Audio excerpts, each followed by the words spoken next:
boy.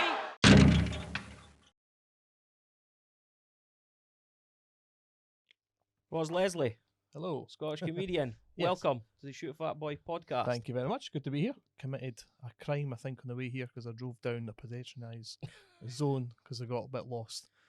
But so this might be the last podcast recording I appear on because I'll be in the jail soon. But Well, sure it's fine. Yeah, Sure, yeah. not- You didn't knock anybody over, so Not really, no. no, not really. Okay, well, we'll delete that in the podcast Yes, for yeah, evidence purposes. Exactly. That'd be nice. Thanks.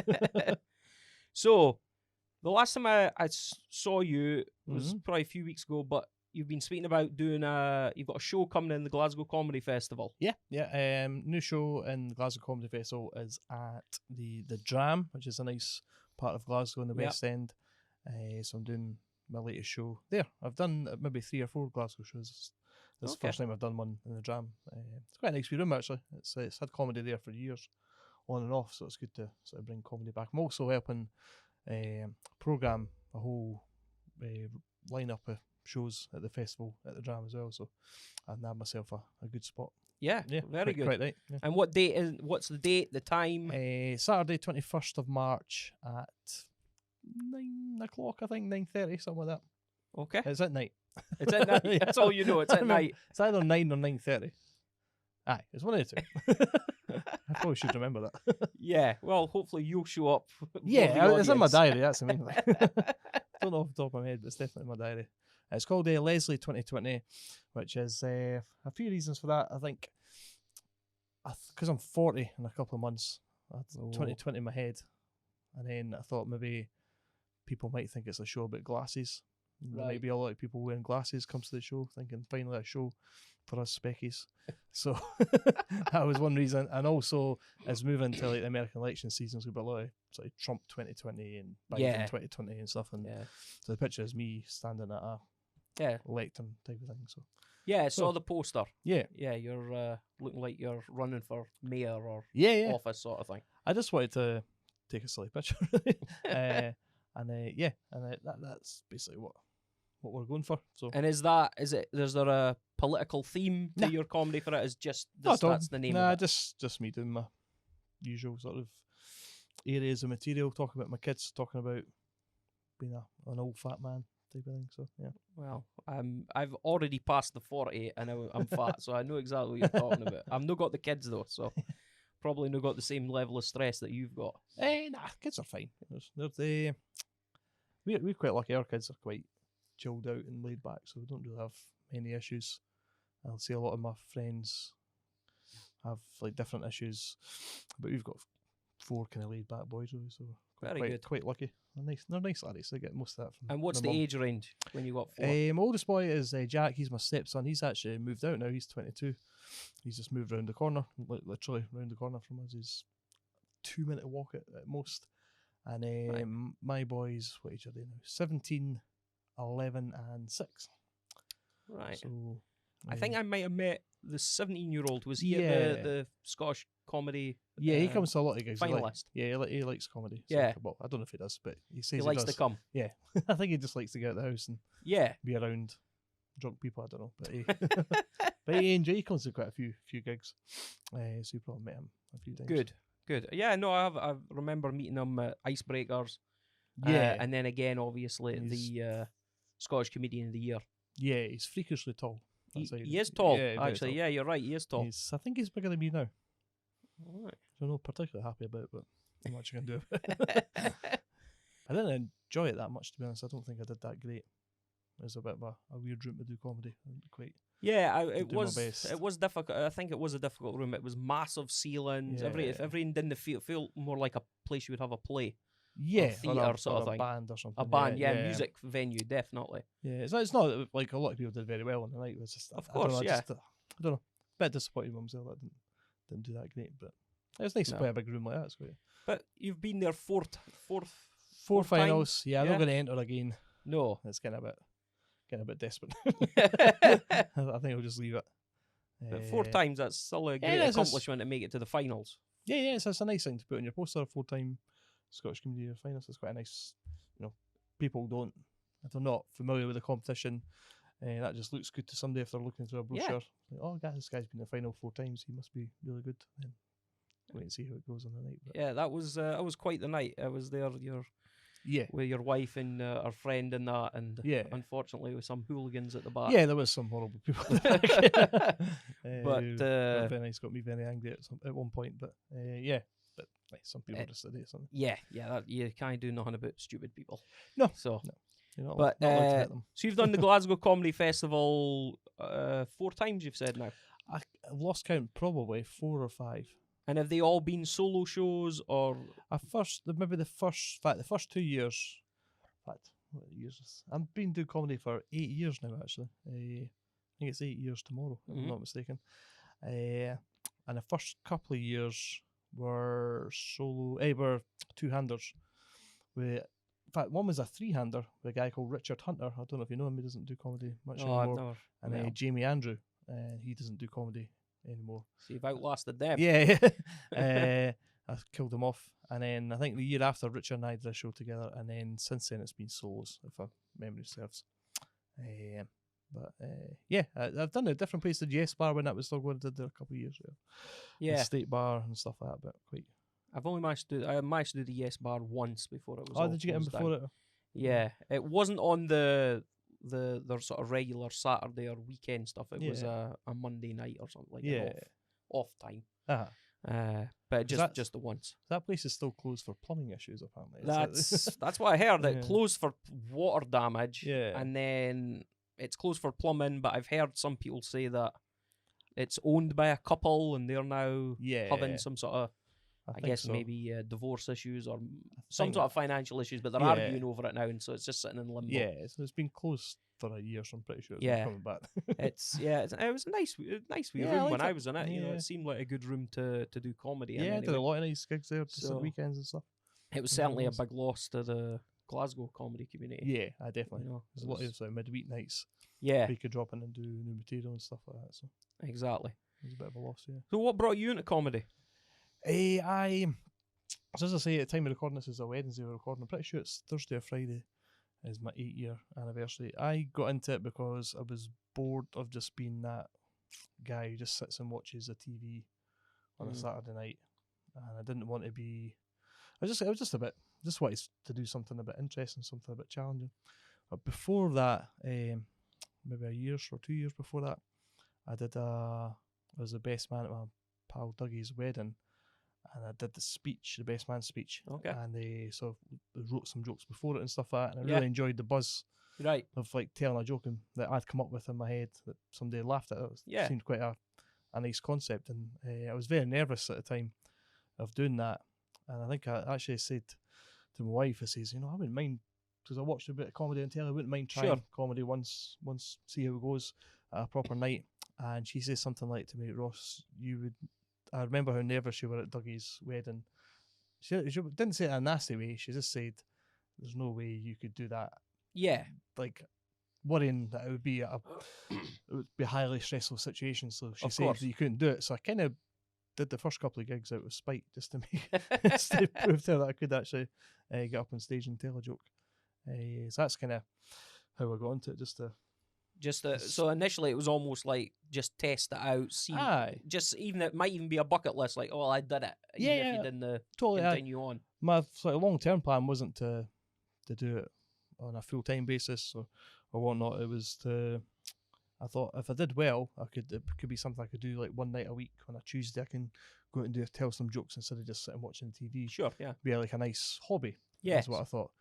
But after a wee while, you kind of, yourself, you get hooked. Yeah. You get the buzz from it going well, and I want to try even that again. Even if you're not doing it full time, you're out all the time doing it anyway. Exactly. You'll enjoy doing it. And so the first was like everybody else. Was like awful for the first wee while, but still, even if I was doing like a 5-minute set, because that's what it says, yourself. That's what you do at first. You do a 5-minute set. Even if I got only 1 or 2 laughs in that 5-minute set, that was the highlight of my week. Yeah. So I thought, no, I'd like to get 3 or 4 laughs in that 5-minute set, and then sort of build up from there. Figure out why did they not laugh at this bit? Can I change it, fix it? Yeah. But just to try and chase that buzz of getting a laugh, really. It was very few and far between at the time, but you It's an addictive thing, isn't it? Oh yeah, definitely. Yeah. And did you start out in Edinburgh? Where was your first gig at? Yeah, it was in Edinburgh. I'm from Edinburgh originally. I moved to Fife in 2004. I actually just found out today my primary school's on fire as we speak. Liberton Primary School. I just noticed that on Twitter. So I was born and raised in Edinburgh. I went to the same school as Connor Burns, and not at the same time, 'cause he's much younger than me. Of course, and, yeah. Ian Stirling, the Love Island guy. Okay. So we all went to Liberton High School, and so did Eamon Bannon. All right, yeah. Famous footballer. Yeah. So I think I'm fourth famous maybe from Liberton. But we moved to Fife. But my first gigs were in Edinburgh at a place called The Shack, which is probably a bit before your time. Yeah. It still is a retro kind of nightclub that plays like 70s and 80s music. Right. And for a while, Jojo Sutherland and her husband Alan Donaldson, they ran comedy there. So they'd have Friday, Saturdays, they'd have a show on till like 10:30, then it became a nightclub after that. Right. But on a Thursday, every Thursday, they had a gong show. Right. And that was my first 6 gigs were at that gong show. Do you like gong shows? No, not really. But that's I think it's just where it. Yeah, I think I knew about the stand because everybody knows about the stand, and I'd seen something in the paper about this new club, The Shack, because it's quite new when I started. Right. I thought that'll be where I could go for my first one. Not knowing there was maybe 10 other open mic kind of things I could have done that were not a gong show, but I did that anyway. And of course, it's a gong shows are terrible. Yeah. So I did my first 6 gigs. I was probably on stage for 7 minutes, like total overall, because it was only lasting a minute. Yeah. I think with the very first one, I got up and I introduced myself to a guy called Chris Conroy, who I don't think does comedy anymore, but he's got a nice podcast that he does. He's a really nice guy, actually. And he was like the booker for it in the Compare. And I said to him, "Hi, I'm Ross. I've emailed you about the gig." And I says, "This is my first gig." And I think pretty sure he laughed in my face in a very nice way. He's like, "This is your first gig?" He's like, "Yep." And he told Jojo, and she laughed even louder. And they didn't have a grace period, because now you sometimes get a gong Yeah, shows. that's right, a couple of minutes or whatever. Yeah. So they say, since it's your first gig, we'll tell the audience you get 1 minute grace period. Yeah. So he introduced me. This guy coming up as your first, is doing his first gig. We don't normally have a grace period, but we'll give this guy a minute, see what he's like before you can put your cards up. So I lasted a minute and a second, basically. It was really bad. And that was my first gigs at the gong shows. Really. Very cool. And do you remember your first joke? Do you remember what it was about? Was it about your family? Because you do a lot of comedy about your family. Yeah, I think my first joke was something, I can't quite remember how it went, but it was something to do with baby on board signs and talking about how that is, like, I can't remember, something that was maybe not a good idea because that's just highlighting that you've got kids, so local, like, sexual abuse or the way they have kids or something terrible like that. I thought that was very clever, but it wasn't. That's the first one I remember. It probably wasn't that, but that's the first one that sticks in my head. You did your last show at the Edinburgh Fringe. Mm-hmm. Pretty shy for a white boy. Mm-hmm. White guy. White guy, sorry, not white boy. White guy. White boy sounds better. White boy sounds better. I've got fat boy in my head, so that's probably why. How did that go? I saw you. I think it was your second day. Maybe it was your first day. Yeah. It was during the day though. Yeah, I came to see you. I loved because that was like my official kind of debut show at the Fringe. Because I'd done the Fringe before, but never really taken it or myself seriously. So I never went in the brochure and stuff like that. Right. So that's my first official show, and it was great to be at the stand. Obviously, yeah, definitely, yeah. But I didn't like it in so much as it was too early in the day. For what I normally talk about, so I felt like I was adjusting the way I do comedy and adjusting my material a wee bit because it was like 1:15 in the afternoon. So I didn't enjoy that side of things. I don't think I sold as many tickets as I would like as well. Right. But it was good to be there, and the stand staff are amazing. They look after me so well. All I had to do every day was just turn up and go on stage, and they did everything else. It was really nice. It was a nice environment to be in. I had one day, every show went ahead, but there was one day I had only 2 people in. I think you maybe came and see the first show, actually. I think it was the first show, yeah, you're right. I came with Angus Coots. That's right, so that was the Thursday, and on the Friday only 2 people came. Oh. And I've done. I remember years ago doing a 2-hander at the Fringe with Chris Griffin. You know Chris from Monkey Barrel. We did the Beehive together in 2014, and we did a 2-hander. So we didn't do half an hour each. We did. I think I did 25 minutes. He did 15 or whatever, and we got guests in to do 10, 15 as well. And one day we did it to 2 people. And it was like a nice couple from Newcastle, and they were really, really nice. We didn't actually do the show as much as we just kind of chatted and dropped in a few jokes. It's a really weird thing, but they turned up and they seemed nice. But I did the show to 2 people on the Fringe there, but like the staff tell you, oh, you've got 18 in the room, you've got 35 in the room, whatever. And they says, Ross, you've got 2 in the room. I said, I don't think I want to do 2 in the room. So I popped my head round the door and I went, oh shit, that's the guy I know. Right. And it was a really nice guy. I used to love working with him years and years ago. A guy called Jim Anderson who lives in Kirkcaldy maybe. And we used to work together for about 11 years up till 2008. I had only seen him maybe once or twice in the intervening period. Yeah. But so he turned up with his, I assume it was his partner. And I just felt duty bound to do the show anyway.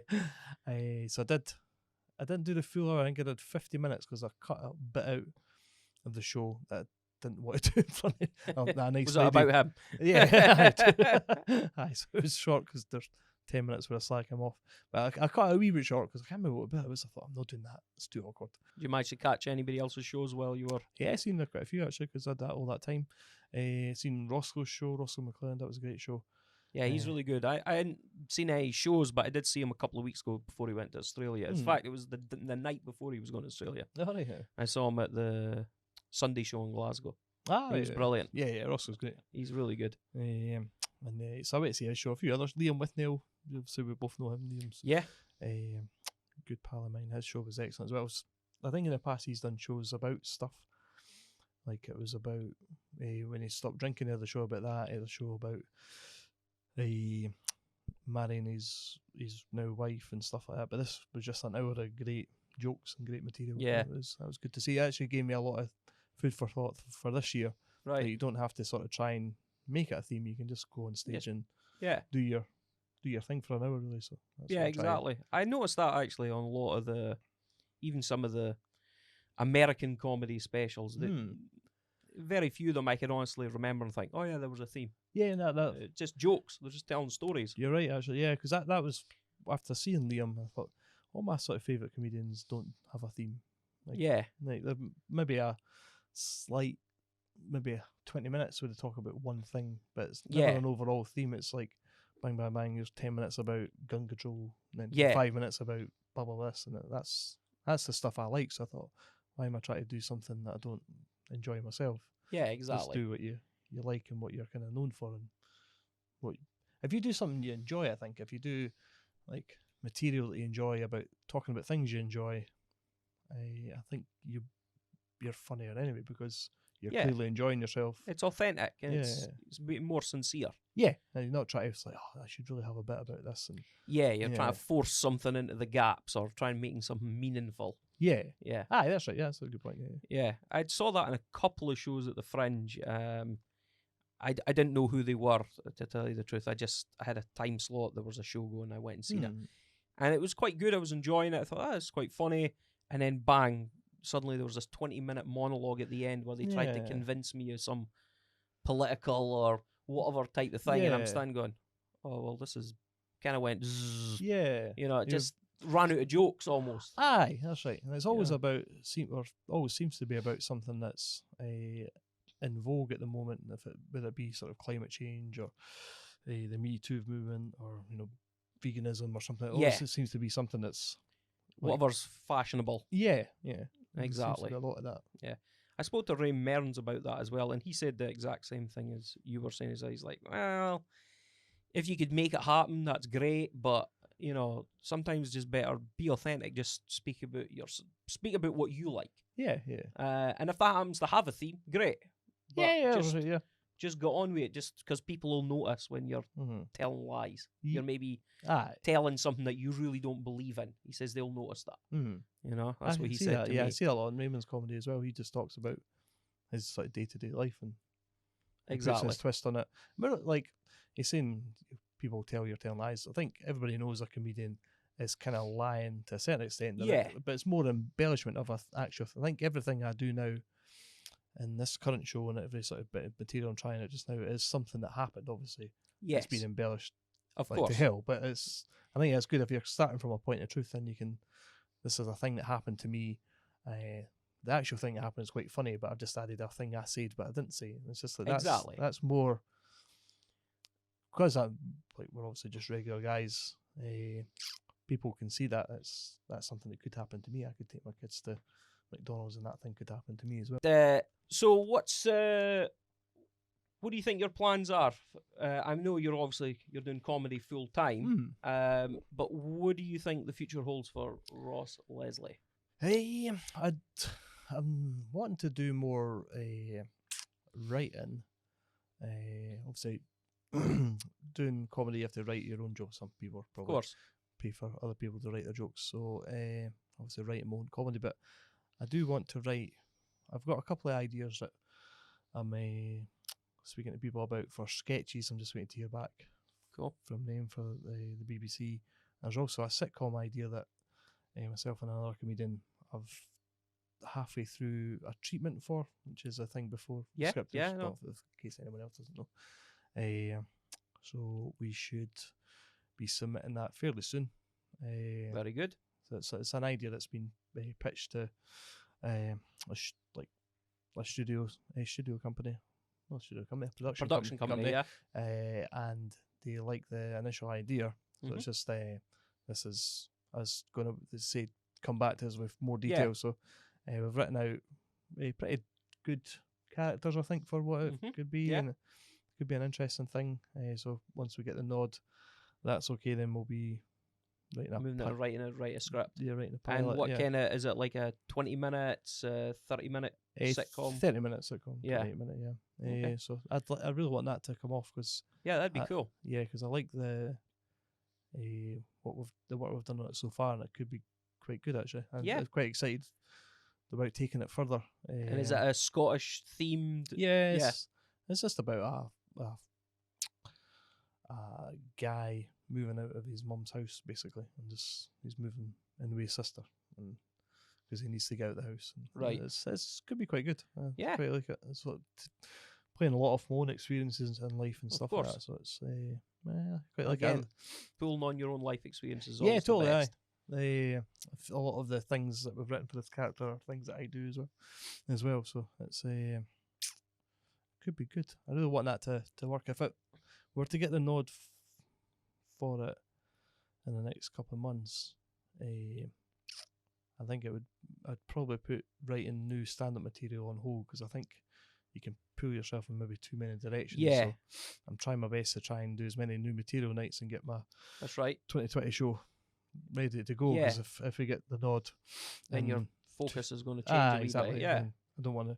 So I'd rather get all this new hour together as soon as possible, and then if we do get the nod to do this, then I can just concentrate fully on that for the next few months after that. So I hope that comes off for you. Yeah, but that's what I'd like to do. That is that something you think as you've went down comedy more and more and more, you think you would like to move more into the right? Because I know there's some comedians out there that they stop doing stand-up and now they're just writing for shows and writing more. I think sometimes that. Sometimes if I've been away, I was down south last weekend, and I hated being away from my kids and my wife, obviously. I should get that in. Probably get that in the right order. Yeah, true. And even though I enjoyed the gigs I was doing, loving it down there, but I still, I'd rather just be at home. And you start thinking, like, sometimes you're enjoying the gig so much, like, no, there's nothing else I'd rather be doing. Yeah. But sometimes if you're far away from home, you maybe not had the best show you could have had, or you've had to deal with some, like, idiot in the crowd, or just want to chase payment of the promoter or something like that, you start thinking, it'd be good just to be somebody that just was able steady paycheck. And, and you're in that creative environment, or probably on it all the time. You're just sitting writing. Yeah. Especially if you enjoy writing more than I do enjoy getting up. Yeah. I used to write a lot of jokes for Breaking the News. I've not got any jokes on the last couple of years since I stopped sending them. them. But I did enjoy that when I was getting right into that. I was getting lots of jokes on there, and I did enjoy just sitting. I get so easily distracted though. Like I've got I work in the dining room because my oldest boy moved out. Right. So we did a jiggly pokery with rooms. The two wee ones are moved into his room, we're in their room. So we've now got a dining room, which I use for sort of admin work that I do and other things as well. But I do get easily distracted. Like if I'm sitting there and I'm having a bit of a like creative block, like I'll just go through and I'll chuck the TV on for half an hour, and then that's an hour and a half gone. And so sometimes I'll just go to the library. The Fife Council libraries are quite good because you can go sit at one of the workstations there. Because everything's on the cloud, you can just get your files and you can start writing away. That's right. And I think sometimes if you've gone to the effort of getting out of the house, you're more likely to sit and be productive as opposed to sitting in the house thinking, I'll just go and get another wee biscuit or something. Or watch a TV. And it's too easy. Yeah. Actually, I was on Facebook the other day, today actually, it was I think it was Martin Nelson that put up something asking about writing techniques, or at least what people are doing, or just shows you it's something that Mark's for me the best comedian in Scotland. So it shows that fantastic. So if he's like thinking about ways to write better, it shows you even when you get to the top and get to the level he is, he's still trying to think of ways to be more productive. Exactly. Which is nice, he's not sort of resting on his laurels. So. No, exactly. I always try and... I need to look at it. I've seen he put that up, I've never seen the results, so I'll have to go back and... Yeah, there was quite a few comments, people putting little bits, and some people started putting up videos. I didn't go through them all, I just saw a couple of bits and pieces going up. But yeah, as I always say, it's I think it was John August. He's a screenwriting guy, and he said the hardest thing about writing is just writing. Yeah. It's basically just sitting down and doing it, Yeah. And I've been there myself. You're just sitting going, right, what am I going to write about? And you got that flashing cursor. And nothing, I always try and start writing stuff out on a notepad first before I move on to typing it out. Or I think I'd do that as well. Yeah. I think I generally just, if an idea pops in my head, I'll write it down on something, even my hand. I'll write the word. You can see there, I've still got words from earlier. Same. Yeah. I'll just write down a word and then I'll know to put that in there. Like, I've got loads of different wee, like, documents on my phone and stuff. I'll eventually put that on my phone as like a bullet point, and then next time I come to sit down, I'll say, what was that idea about couches again? And I'll sit and flesh out. Sometimes I forget, but I used to get really hung up on that.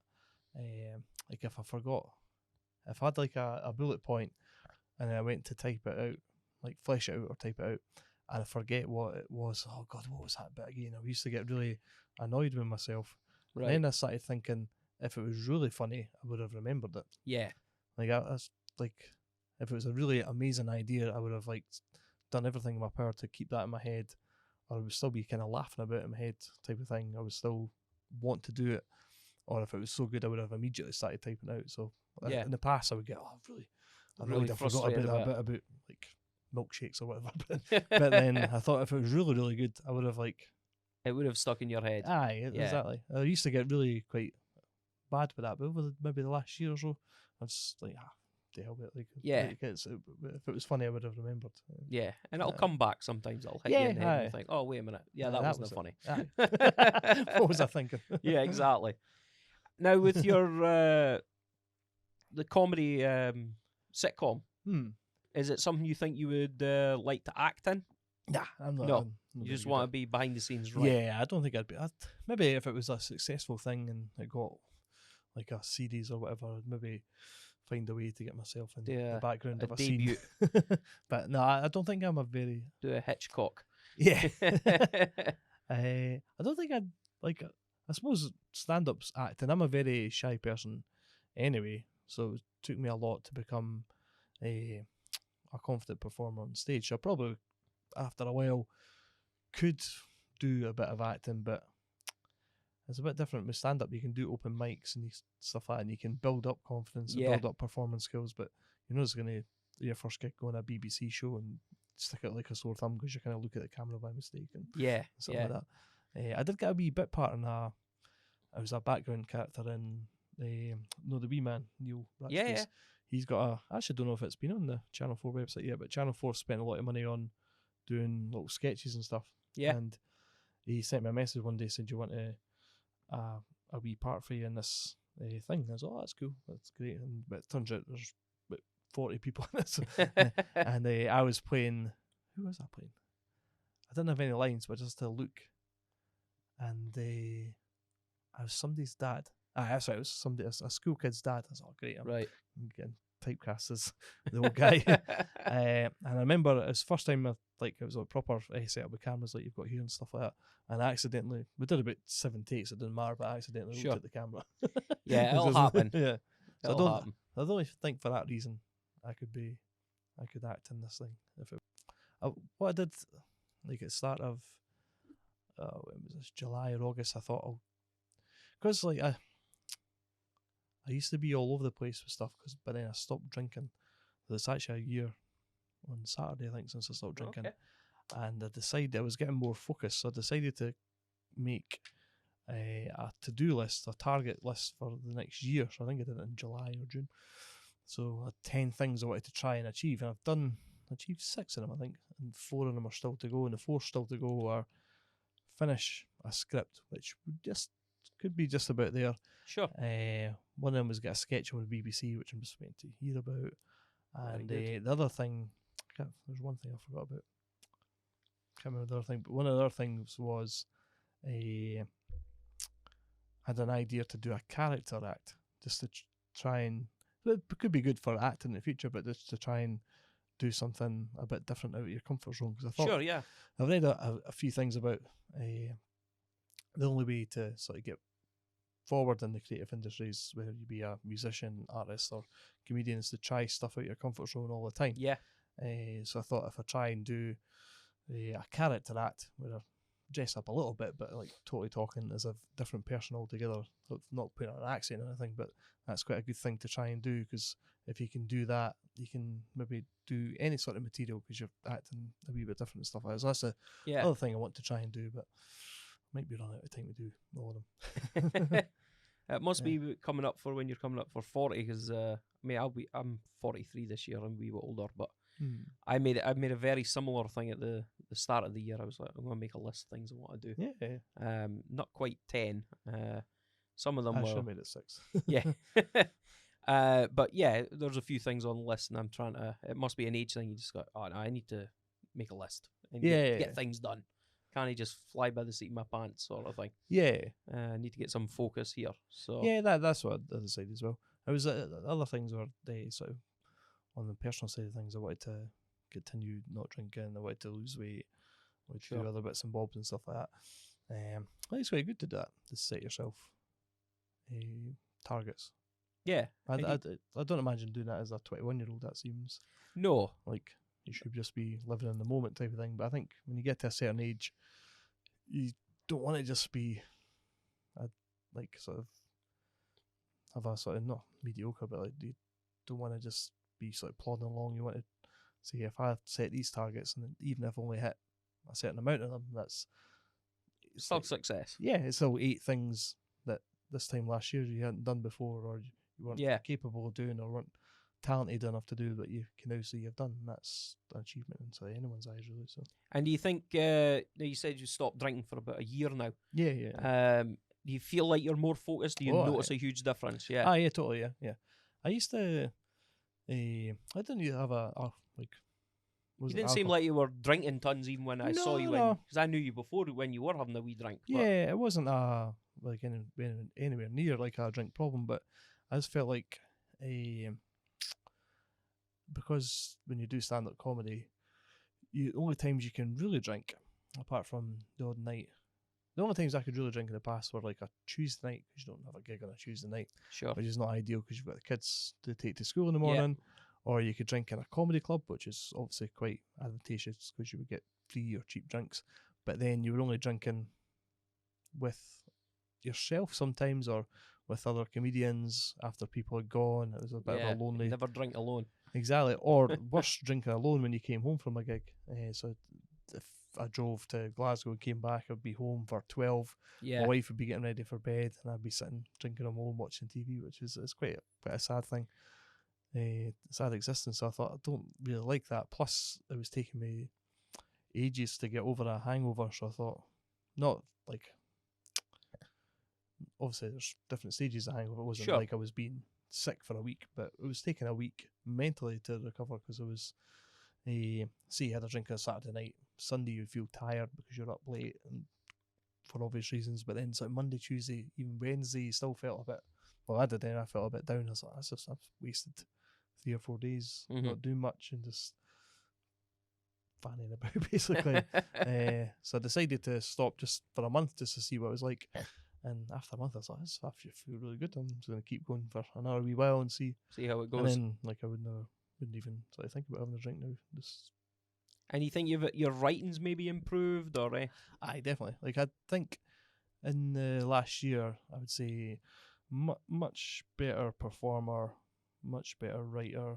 More importantly, a better like dad and better husband as well, because I'm more on the ball and stuff like that. So that's definitely improved. Like everything, so it's kind of a no-brainer now to not go back to it. But as in terms of comedy, yeah, I've never. I think I've overperformed drunk maybe twice. Once by accident. Once I was just really drunk and I did a gig. It was like an open mic gig, but there was a gig during the festival 2018 where I think it was actually the last night of the festival, or the second last night. And I'd finished my show at 5 o'clock. And I thought that was me done for the festival. Yeah. Yeah, it was the very last day. It was a Sunday. I thought I was done for the festival, so I had a couple of drinks after. I went and see a couple of shows, drinking with other people. And then I got a message from maybe Mark Jennings, I think, saying, "Where are you?" And I said, like, where I was at TV. He says, "You're on stage soon." I was like, "Oh, shit." It was a compilation show. So I think he'd been on, maybe Stephen Buchanan and Chris Henry with the other acts, and I was on in the middle, and I was steaming. And they said that they thought it was the funniest thing ever. I don't remember much. I just remember them pissing themselves laughing at me afterwards, because I don't think I was still doing my jokes, but there was a bit of a slur in it, slight slur, and obviously like it wasn't like. We've all been drunk where you can't hardly talk. I'd maybe had 6 or 7 pints. So I was still doing the jokes. I was still standing up. Yeah. But obviously, I'd fail a drink driving test. So I probably shouldn't be doing comedy. And so how do we go into that? Yeah, so now that I've stopped drinking, I'm never obviously performing drunk, but obviously never performing hungover or tired from drinking the night before. So your performance levels do go up as well. Your family's a big part of your comedy, and I'm from the looks of it, from what I've seen, they're super supportive of you doing it all. So, do they mind you telling all these jokes about them? Has there ever been a time where they've said, "Hold the horses here"? Not really. Moldus, I don't think Moldus has been for a wee while actually, but in the last year I've introduced a new bit of material where I talk about him having a bigger willy than me. So I've heard that, yeah. Yeah, so I think that would be the tipping point if there was. But I don't think he's been to see me since, because it's fairly new, that bit. Yeah. But I remember, like, because there's a couple of videos of mine on YouTube. Like, one of my 11-year-old said that at school they had computer free time, and his friends looked me up on YouTube because they knew I did comedy. Yeah. And they were watching it, and my son was like, he said something like, "I never said that to you," or something. I was like, I know you didn't, but that was your brother before. Yeah. But I remember, like, my Rudy, the one you've met, he's 17. He brought his friend, what's her name, Belle, to see me at Monkey Barrel one time. I was on a Wednesday night or Sunday night or something like that. Yeah. And because she's a big fan of comedy, and they do drama together. My son Rudy loves drama. Oh, cool. Like, literally as well. He loves the drama. And we're talking about performing, and they said, "Oh, my dad does comedy," and she said something like, "Oh, I'd like to see him one time." So we arranged, and she came to see me do at Monkey Barrel. So I've got a joke, which is probably my oldest joke, maybe 7 years oldest joke, where I talk about getting punched in the willy by my sons. And I think it was Liam Whitney was standing next to them as I was on stage doing that joke. And Rudy turned to his friend Bell and says, "We don't do that, by the way. That's just made up." So he was obviously maybe a wee bit embarrassed about that joke, or maybe just clarifying that he's not going around punching his dad between the legs. But I don't think so. Like most of my, I'd say when I do a 20-minute set, I'd say 70% is about the kids, maybe 20% about my wife, and then there's other wee bits and bobs. But my wife's never said anything. I never really say anything bad. I'm not that type of comedian, but no, she's never really had any issues with anything I've said, really. And what does your wife do? She looks after our mum a wee bit, and she's good for her. Doing lots of other wee bits and bobs as well. She used to work. She had loads of different jobs like me, actually. But her last full-time job, she was worked in a hotel in North Queensferry. But they won't watch us, but the owners were mental. So there was an older couple who owned it for 30 years, and they're in the 70s and gone total mental, so she couldn't handle it anymore. But no, she enjoys coming to the gigs now and again. She's hadn't been for a wee while, but she came to You Better at the final. Yeah, that's right. And, she's been a couple of times recently. I'm quite lucky because there's quite a big age gap between the kids, so they can, as things went on, Jack, the oldest, used to babysit, right? So she could come out to a gig. Rudy's now 17, so he can babysit his two younger brothers. Yeah. So she'll come to maybe once every couple of months or something. She'll come to a gig. She always checks who's on first, because she's got a few that she doesn't like. Okay. She works with, and she'll ask who's on the lineup, and obviously not going to be a dick and say who those people are just now, but there's a few people I'll say, are they on? I'm like, no, you're fine. You're fine. You could come. You can come. There's a few she's seen before, and she's like, oh god, don't want to see again. But there's a few acts that she likes to see. When I'm on at certain places, she'll know that person will be on. She'll be, it'll be good to see them and stuff like that. So that must be good to have a supportive family like that. Yeah, totally. I'm very lucky. Very lucky. Good. Yeah, I've got family, but I don't have any of my own kids or anything like that. So it's easy for me to jump in a car and take off. So, but yeah, I can imagine if you've got 4 kids and a wife and that, and it'd be good. It's good to have them on board. Yeah, we just have to be smart. Like we share a calendar, so anytime I've get a gig, somebody phones up or messages you, I put it straight in the calendar, and then she looks at that on a sort of like Monday, so she knows what nights I'm in.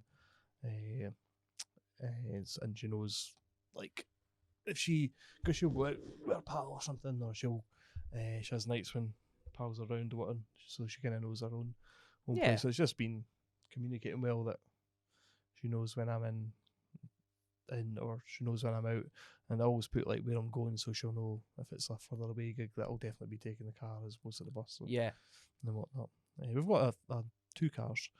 One of them's a really old Fiat Punto, which neither of us wants to drive.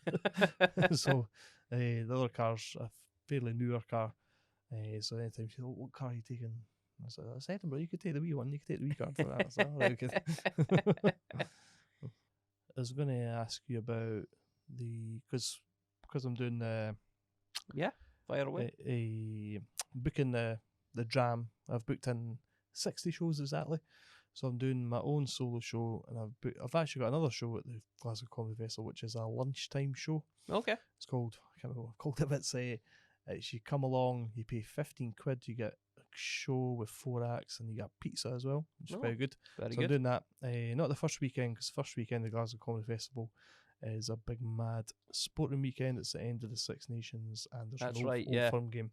So we don't have it on the first weekend, but the last 2 weekends of the Glasgow Comedy Festival, I've got this lunchtime show. So I've got some good lineups there. So people get pizza. But I've also booked in like lots of different shows at the Dram. I've got like Roscoe's doing a show, Vladimir McTavish is doing a show.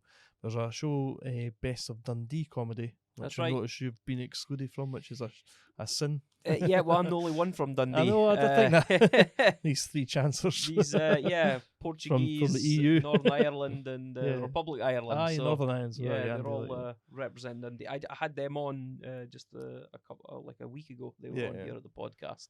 So they were telling me all about it, and I was like, yeah. I'm the only one actually from Dundee. You maybe should ask me if you should do it. Yeah, or before you use your city's name. Yes, exactly. None of you are from here, so. But that's cool. That's really cool. Now, do you have any? Those guys were on, and they were talking about the Edinburgh Fringe, and sometimes it's difficult because it costs so much. Yeah. They were saying. I think it was. There's a guy done a video on it. Is it Rob Mulholland done a video? Yeah, Rob Mulholland, he's a good guy. Yeah, and he was talking about just the expense of basically it was a working man's, so a chance for a working class guy to go up and tell jokes and stuff. And now you could be, I've heard some comics say, yeah, even if I sell out every night, I'll only be £5,000, £6,000, £7,000 in debt, or something like that. Just crazy numbers. I love a spreadsheet, and I love looking at figures. That's one of my favorite things to do. I love to see how that works out because when I did the stand last year, you don't pay anything up front at all. The stand take on a lot of the risk and stuff. Yeah. So I don't have any outlays whatsoever. But like a lot of the free fringe places, you're only paying. Like the way Rob did it, because Rob did the Opium, which is a venue where you don't have to pay anything. So he didn't have any initial costs apart from he's quite lucky. He has to come up. He lived in Brighton at the time and now lives in Manchester again. So he had to come up. But a lot of the venues I look at just now, I'm having to find. There's one place that I'm looking at just now. I'm going to have to find £1,000 up front. And that's not even including flyers and fringe registration and stuff like that. So I could see it is becoming the numbers start to. Yeah, it's if you do the free fringe, which is another option. I'm waiting to hear back about a room. You're only paying like Laughing Horse or the big ones or the Beehive, which is Scottish Comedy Festival. You're only paying I think £200 registration plus the fringe thing, so it's like £500, which is fair enough. I think you can't get everything for nothing. Which there's admin, there's admin in everything you do. People have to get their cut and whatnot. But I do think I'd see a lot of Scottish comedians who don't do the fringe, and I understand if they've been doing it for years and they don't want to do it because what else could they get out of it? But I don't understand Scottish acts who live here or close to Edinburgh and don't do it, because we've got such an advantage that we don't have the travel and accommodation costs of course, like people from down south, because obviously you'll know yourself the landlords make a killing out of the fringe, charging a couple of grand for a month for a wee room or whatnot. So I think if you live in Scotland, especially around Edinburgh, and you don't do the fringe, like I think that's a mistake. I think you should always try, and even if it's not every year, every couple of years doing it, because apart from anything you can make good money, but you can also, it's also a good. I know a lot of people are getting discovered now on YouTube and Facebook and stuff like that, but it's still people there. It's still another avenue. Yeah, exactly. And if you can go there, and you, apart from it, even if you're not going to get discovered or become the next big thing, you do get better. Like every fringe, like you become a better comedian after. I always love like the first like week, first normal like club gig after the fringe. I always feel great after it because you're so match fit, because you've been doing. I think at the fringe there, I think I counted, I did 99 gigs or something like that. It was like, it was 97, so it was short of 100. I was really annoyed with that. But it's the first gig after the fringe, I was luckily at the Edinburgh stand, and I felt amazing doing that because I was so fresh, like no fresh, so like well rehearsed, and so you do get better after doing the fringe as well. So it's I think it's a workout. So I think to not do it if you're close by, because like my travel costs, the bus from, I got a train sometimes, but the bus station is right next to the stand. My travel costs are £5 a day, which is crazy. That's pretty good. So like it's a no-brainer to do it. Like especially if you're lucky enough to get like an afternoon show as well.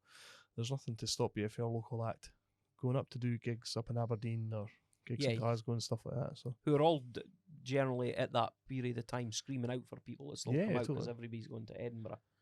So there's a lot of that just now because a lot of Scottish acts are in Australia just now. That's right. I think there's like 10, maybe not to 8 or 9, 10 Scottish acts out there. So there's a lot more gigs kicking about. Like just because there's so many good acts out there that's created space, and the same happens in Edinburgh as well. It does happen, And but the Glasgow Comedy Festival, I've never done. I've been to the Fringe. I've done some open spots and gigs at the Fringe, but I've never done the Glasgow Comedy Festival. But I've been told that's a much more affordable festival. But do you feel you're getting the same amount of audiences, or things smaller? Things. I mean, I know the Fringe is massive, so I'm not saying it should compare, but is there a noticeable difference? I think because Edinburgh, I think population-wise, Edinburgh, Glasgow's not much between them, but no, Edinburgh's population quadruples, I think somebody says, during the Fringe. Fringe. It does, yeah. So with tourists coming in, but Glasgow, I don't think people are travelling to Glasgow for the Glasgow Comedy Festival. Maybe if you live in Paisley or East Kilbride, you'll come into Glasgow, but there's nobody travelling for it. So you're still Edinburgh. You can, if you get a 50-seater room, you could conceivably fill it every day because there's enough people kicking about. If you've got a good flyer, if you've got a good hook. But with Glasgow, I think you're still competing. There's still 500,000 people. Everybody's competing for the same people because nobody's necessarily travelling for it. So it's like it's just extra gigs on in Glasgow, and people. I think the general public know that March is maybe 15 years old. The festival, they know that in March there's extra shows going about, and you'll get people who are like going to see. Maybe people, like a couple who go to see maybe 2 comedy shows a year, will maybe see 4 or 5 during the festival because they know it's like the festival experience and they're going to see some acts that they might not necessarily see other places. But it's two very different things because you only do, unless you're very successful, you only do one show. If you're lucky enough to sell that out, then you'll put on another night. Right. But so you're only doing one solo show. Whereas in like other even the Australian festivals, you're doing runs, you're doing at least 2-week runs, sometimes 4-week runs. Yeah, it's the two different things altogether, really. Which every year I've said I won't do the Glasgow Comedy Festival, but I ended up doing it. Yeah, because I think I've in the past always been the person that's booking a room. I've always just thought, because I'm booking a room, I'll just give myself a space. Yeah. I always think I'm never going to do it. Even the years I've not been booking a room, somebody's come to me and said, do you want to do a show here? Fuck it, I'll just do it. Why not? Because the last 2 years I've used it as just a sort of knockabout just to see how I'm placed for August. Right. So almost like a warm-up tour. So I think the show is something like next month, actually, in March. It's if somebody's been to see me before, they'll probably seen maybe 10 minutes or so. So that's what I've done the last few times. I've kind of done older stuff at the start just to break in, and then it's like the new stuff after that. So it's not like a brand new hour every year. It's just like the best of, and then I'll do sort of new 40-ish that I'm working on. But for Edinburgh, you obviously have to do a whole new hour. But it's quite a nice, because it's like 5 months before the Edinburgh Festival, give or take. Yeah. It's got a nice sort of halfway point, so you can gauge where you are for Edinburgh, I think. Yeah, it seems like a really cool festival. Hopefully it'll continue to keep growing and it'll get bigger and more audiences and stuff like that. That would be, it does seem like a good place to There's a go. few good venues that don't normally have comedy on that get used, like the Blackfriars is quite a good, they used to have comedy there years and years ago apparently, and they have like a late show on at Blackfriars in the Glasgow Comedy Festival. They're always quite a good atmosphere there. I don't think I've ever been on during the fair. I've done a couple of gigs there, but last year I popped in because I was somewhere else and I popped in. Yeah. It was quite a good, it was a late night kind of feel, and then it's quite good to go in there actually. I suppose it's like you said, it's another opportunity sitting on your doorstep in Scotland. Yeah. It's another festival, so why not? Yeah, totally. And then of course you've got Aberdeen. Yeah. Have you ever done anything up there? Yeah, I did. When was that again? 2 years ago, I did book in a weird way. So they kind of just put comedians together who wouldn't. Like 2 years ago, I did 2 shows. It was both hour shows, but I was doing half an hour each with another comedian. But we never knew who the other comedian was. Like sometimes if you do like a 2-hander, you get together with somebody you're pally with. Partner up. Yeah, and say, let's split the cost, let's split the hour. But 2 years ago, I got put with two people I like, so it was fine. But it was like me and Gareth Much was one of them, and me and Jim Smith was the other one. Oh. And the one with Jim is fine because they're both in McGinty's, so it was a pub, not a proper comedy room or anything like that. And the one with me and Jim was fine because it was like a Thursday night, and Jim has a huge following. He does, then, yeah. He had a good following, and obviously now he's like a superstar. But yeah. So people were coming to see him anyway, and I was kind of doing the warm up for him, if you like. Yeah. 20 minutes, he did 40 or whatever, and that was great. I loved that. But the one that me and Gareth Much did was a during the day one. It was like maybe a Friday afternoon. Right. And it was really weird because there was 10 people there, but I'm not entirely convinced they were there for the comedy. I think they were there just because it was lunchtime and their office was round the corner. Yeah. And it was so weird. Like people just like having their lunch, and I was going to just, the waiter or waitress was just walking past with like the fish and chips and stuff to put it down, and just madness. It was a really weird. Yeah, it's weird gig. One of those things where they're there for lunch and you just happen to show up and start speaking to them. It was. They have no idea. That happened the other night. I was comparing a gig in Glasgow on Sunday night past. It was a very small audience, and they started chatting to. I was chatting to a couple. I was like, what your names? And it would end up being a first date, and it seemed a bit sheepish. It's like, don't worry about it. Everybody's kind of awkward on their first date, and says, and what brings? Why did you come to this comedy night? And I was like, we didn't know it was a comedy night. We thought it was just like a private room. Where was this? Was this at like the Gulp gig? Oh, the Gulp gig. Right. Okay. And they stayed the whole night, and they were good value, and had a great time. Had a lot of fun. But it was just like, we didn't know. We didn't know. Happens so often. Yeah. He used to be. I won't say his name, but he used to be a guy in Edinburgh who used to run the worst gigs in Edinburgh, probably before your time. It was always the worst venues, like nice enough pubs, but no separate room. You're just in the middle of a bar, not always a microphone, and he used to always have gigs like where it was like guerrilla style gig. Like there's a gig just appeared out of nowhere. Pop up. Yeah, and like people were like, what the fuck? So a gig's happening right in front of you right now. There used to be his gigs were always like that. There was one that we did during the Edinburgh Festival in 2013 or 14. It was at the Pear Tree. Mm-hmm. So it was an outside gig, and that used to be just round the corner from my last job. And I said to the people, they knew I was starting out in stand-up comedy. I says, like a lot of you haven't been to comedy, see me do comedy before. I'm actually doing one round the corner on Friday after work, come round. And it was outside, and it was a very hot August day, and it was outside in there was maybe 150 people out in beer garden all drinking, and so you're on the outside stage. The mic was very, very low, and I was on. Supposed to go. I was far too early to be comparing, but nobody did this guy's gigs that was any good. So by default, I was one of the better ones on. So he said, "Can you compare?" I was like, "Yep." So I was chatting to people. Nobody was really even facing the stage or kind of looking away and stuff like that. And you could see my colleagues were like, "What the hell's going on? Is this what would he think he's funny or something?" It was just really weird. But then the mic was really low, and I kept saying to the guy, again, I won't say his name, can you get the venue to turn it up so people can at least hear us and give us a fighting chance of this impossible gig? And that wouldn't happen for some reason. Maybe 2 or 3 acts to come on, all did horribly bad because of the circumstances apart from anything. And then when one of the acts was on, I was just standing outside waiting on him coming off or her coming off, can't remember who it was.